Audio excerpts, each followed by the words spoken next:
Suspected Islamist rebels killed at least 38 persons in an overnight attack on villages in Eastern Democratic Republic of Congo. Now, this attack occurred in the Beni territory in North Kivu province. The Allied Democratic Forces, ADF, are alleged to be behind the attack. The ADF originates from neighboring Uganda, but is now based in Eastern Congo and has pledged allegiance to the Islamic State. The ADF has also been accused of multiple assaults in the area over the past week, bringing the total death toll to more than 80 since Tuesday. Now, joining me on the program at this time is Sam Mwezezo. He's actually a political analyst joining. Thank you for your time, Sam, and it's good connecting again.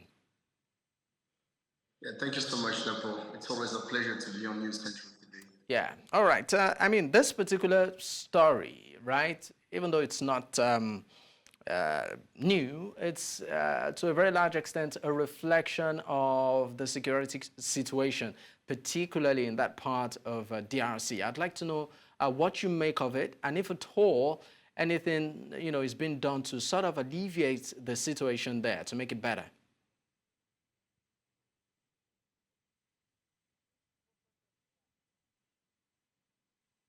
Sam, can you hear me?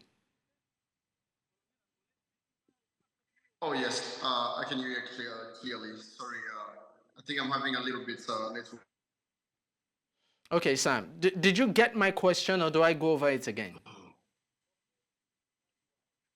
Yes, would you come again, please? Okay, so my question to you is this. This particular story, this particular very unfortunate event, even though it's not breaking, it's a deep reflection of the security issues within that particular part of town. I'd like to know your reaction. Yes, well, it's so sad. As you mentioned, this is not the first time these tragic events happen in the DRC. And before I say any comments, I would like to first and foremost present my sincere condolences to the family of the victims of this barbaric attack on our civilians in the Eastern Congo and Beni precisely.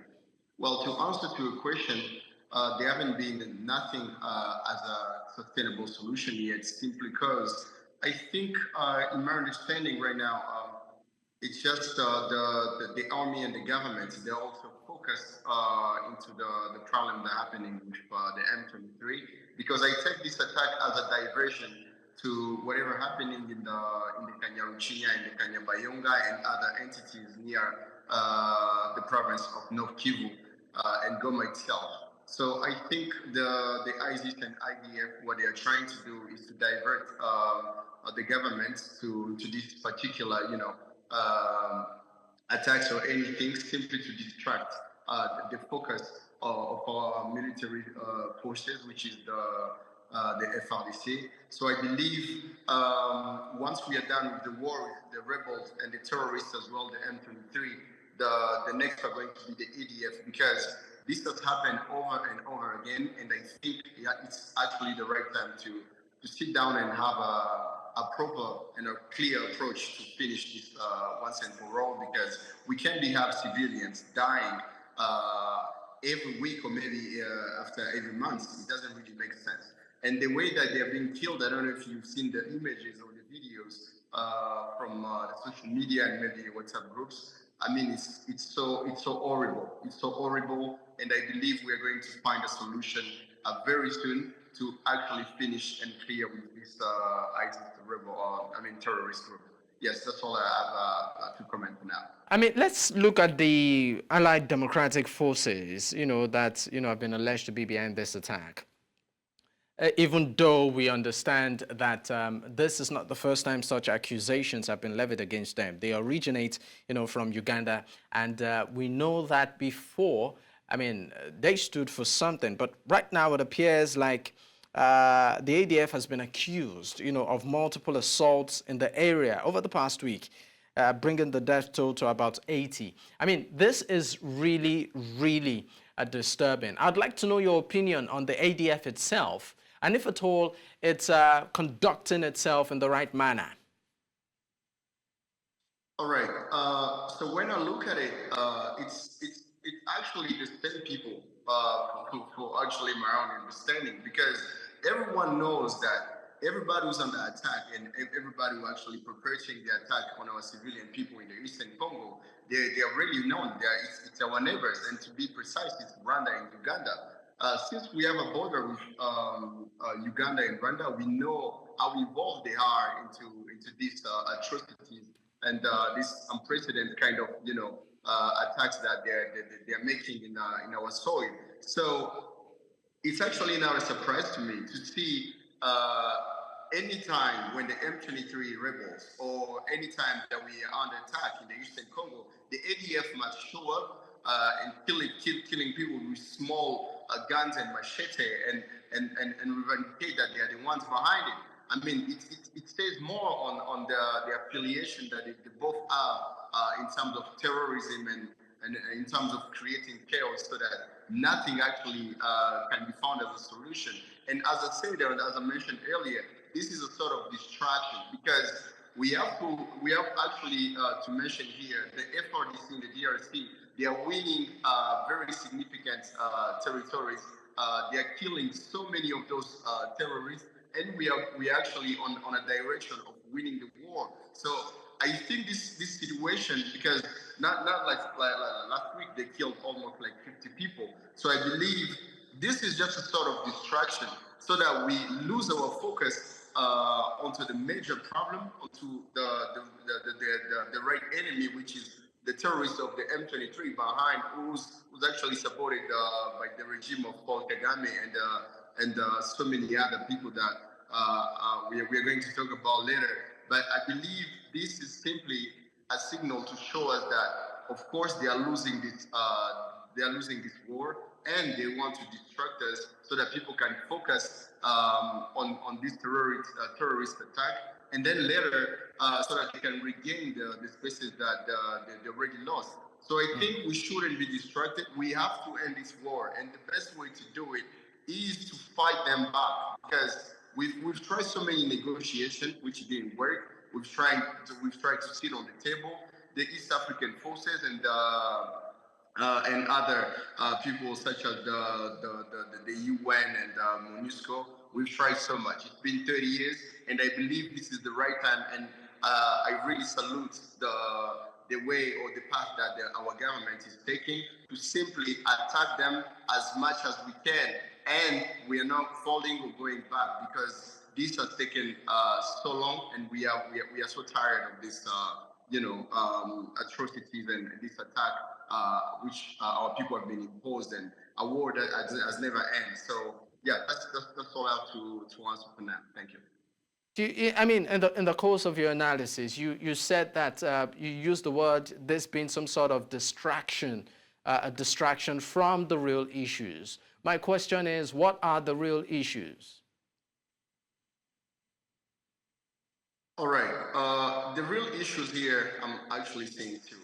The first one is we're having very greedy leaders in our neighboring countries who have no limit. They are ready to do anything that is going to cost them just to come and loot the country and make sure that they have whatever they're looking for. And here we're talking about minerals. So they have shown us that they don't care about any human rights. All they care about is any minerals or any resources that it can have, so that it can satisfy whatever intention or whatever thing that we're looking for. The second one here is actually the small security presence in the Eastern Congo. Sorry, the small security presence is actually one of the key reasons why we are having this attack. So I believe once we have a strong army, because right now, as you look at the situation in the Eastern Congo, you can easily tell we are getting so many territories when you read anything, or maybe when you reach out to people who are actually in the ground in Goma or North Kivu provinces, or even the South Kivu itself. You can tell that the FRDC are winning and gaining so many territories. So when I talk about distraction, it's simply because we understood where the problem is coming from, and we are actually on the right path to find a sustainable solution to the problem. So when I'm talking about distraction, it's simply because we can tell that we are almost there. We are almost ending with this terror and these rebel groups and these terrorist attacks. We are about to, turn the page and go to, talk about something else, maybe development or any, peaceful, kind of stories, because the narrative of the Eastern Congo has only been a narrative of terror, has only been a narrative of killings, rape, and displacement, and you can name them all, because right now what's happening is not really, it's not acceptable. And I think this attack by the DF, it simply tells that we are almost there. And I'm going to encourage our soldiers to be more resilient, to go even more brutal on those rebels, because whatever they're doing to the people, it's simply something that I don't think it's right for Africans to kill each other just like that, for simply because of minerals and any other, any other objectives that they're behind. So yes, that's what I was referring to when I was talking about distraction. Oh, Sam, let's talk about the role of international bodies like the AU, the ECOWAS, maybe the United Nations, their role in all of this to ensure that, number one, they intervene, ensure that leaders of these countries are accountable, also to ensure that there's security and humanitarian situations are properly handled. How much of a role or how much of an impact will you say these groups are making, if at all any? Well, for someone who has really grown to the Eastern Congo, to be honest, and I have to be honest on this, because we've witnessed a lot of killings, and once you go to a refugee camp like Kanyaruchinya, when you look at how people, horrible conditions that people are living in, I can simply say that we cannot rely on international community. We are on our own on this matter. I'm going to refer to this same question as we've seen in the west of Africa, when we look at Burkina Faso, when we look at Niger, when we look at Mali. I think that's the right approach to take.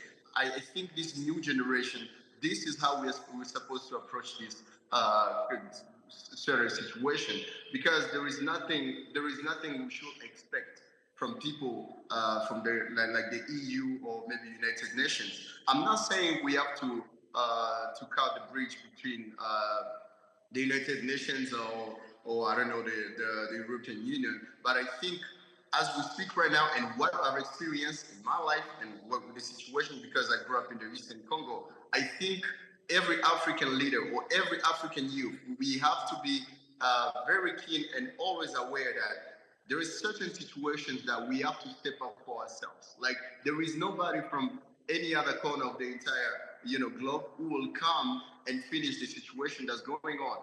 Although I do support the approach of the